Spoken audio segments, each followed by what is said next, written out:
Oke, Assalamualaikum warahmatullahi wabarakatuh. Kita masih membahas tentang misteri kematian Brigadir J. Dan perlu kita ketahui juga, di sini, di dalam kasus ini, banyak berliku-liku cerita dan alur yang sangat panjang sekali, sehingga berminggu-minggu ini belum kelar juga. Dan akhirnya, hari demi hari menemukan titik terang sedikit demi sedikit. Banyaknya saksi yang dipanggil terus-menerus, dan sudah diketemukan juga CCTV yang dulunya hilang atau dulunya tersambar petir itu muncul kembali, dan entah itu bagaimana caranya, hanya pihak penyelidik yang tahu dan hanya pihak penyelidik juga yang bisa menemukannya. Dan para orang awam ini tidak akan pernah bisa mengerti bagaimana caranya dan bagaimana prosesnya. Maka dari itu kita percayakan saja kepada tim penyidik dan tim dari Mabes Polri. Tentunya semua juga berharap-harap agar kasus ini segera terselesaikan dan agar kasus ini segera ditemukan siapa pelakunya dan siapa tersangkanya. Dan selama ini kita sudah mendengar beberapa argumen-argumen yang ada di kalangan masyarakat kita, dan begitupun para pakar politik kita mengomentari kasus Brigadir J ini. Tentunya kita semua berharap agar kasus ini segera terselesaikan, agar tidak mengundang polemik yang melebar dan polemik yang sangat besar di Nusantara ini. Dan juga banyak spekulasi-spekulasi yang timbul di kalangan masyarakat dan para pakar hukum, dan begitu juga para pengacara dari kedua belah pihak ini berargumen menurut versinya masing-masing. Dan dari pengacaranya Brigadir J ini selalu mengkaji dan selalu mengikuti perkembangan-perkembangan, baik itu ditemukannya CCTV, baik itu di otopsi ulang, dan telah hilangnya otak dari Brigadir J dialihkan ke mana dan lain sebagainya. Dan itu semua adalah proses dari otopsi-otopsi yang dilakukan oleh tim otopsi. Kemungkinan besar itu ada alasannya kenapa dan bagaimana. Nanti kita lihat saja perkembangannya, bagaimana laporan dari tim otopsi tersebut.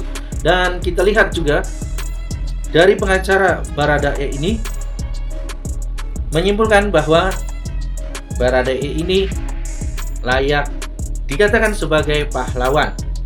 Dan inilah penjelasan dari pengacaranya Baradae. Kita saksikan, inilah beritanya. Ya, sekarang klien kami ini udah kayak apa ya? Sudah terhukum sebenarnya. Padahal seperti yang saya bilang tadi, dia seharusnya diperlakukan sebagai pahlawan gitu. Dan nggak ada yang lebih mulia dari menyelamatkan nyawa orang dan menyelamatkan nyawanya dia sendiri gitu. Pilihannya cuma salah satu kok yang katakanlah dalam proses tembak-menembak ini cuma satu yang bisa hidup. Katakanlah seperti itu. Ya, either dia atau yang lainnya. Nah, sekarang kebetulan dia yang selamat, ya, dan faktanya juga terjadi juga pelecehan seksual, ya, hal-hal seperti itu. Terus kita mau menghakimi orang yang menyelamatkan ini gitu. Ini bukan itu keadilan yang ada, yang diharapkan.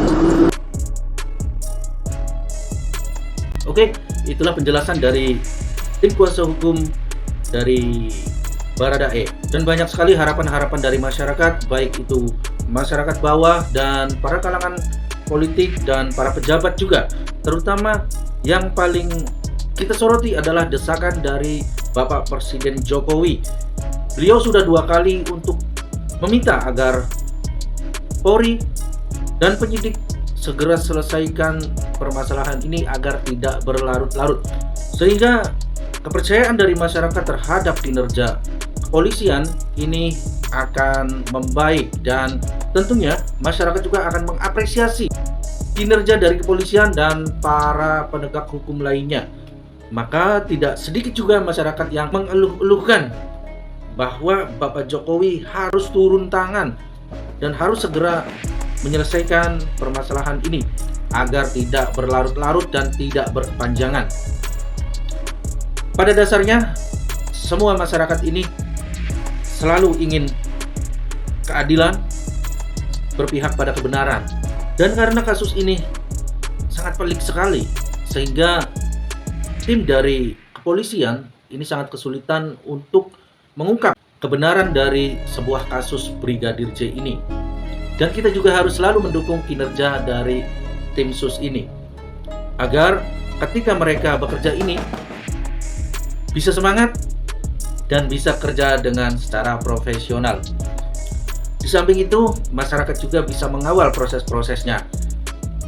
Dan di sini sudah ada tim kuasa hukum dari Brigadir J, dan tentunya beliau-beliau ini adalah orang pilihan dari keluarga Brigadir J, yaitu untuk mengawal atas proses kasus Brigadir J ini. Dan berita terbarunya pada malam hari ini, yaitu tanggal 3 Agustus 2022, tim dari Mabes Polri menyampaikan berita yang sangat mengejutkan. Dan inilah yang ditunggu-tunggu masyarakat, bahwa ada kepastian hukum dari kasus ini. Tanpa panjang lebar, mari kita sama-sama saksikan. Inilah berita selengkapnya. Dari hasil penyidikan tersebut, pada malam ini penyidik sudah melakukan gelar perkara dan pemeriksaan saksi juga sudah kita anggap cukup untuk menetapkan Baradae sebagai tersangka dengan sangkaan pasal 338 KUHP, junto pasal 55 dan 56 KUHP. Baradae sekarang ada di Bareskrim di Pidum. Setelah ditetapkan tersangka, tentu akan dilanjutkan dengan pemeriksaan sebagai tersangka dan langsung akan kita tangkap dan akan langsung ditahan. Dan saya tegaskan lagi, mari kita sama-sama untuk percayakan semuanya kepada pihak yang berwajib. Dan oleh karena itu, mari kita sama-sama berdoa agar keadilan selalu berpihak pada kebenaran. Terima kasih.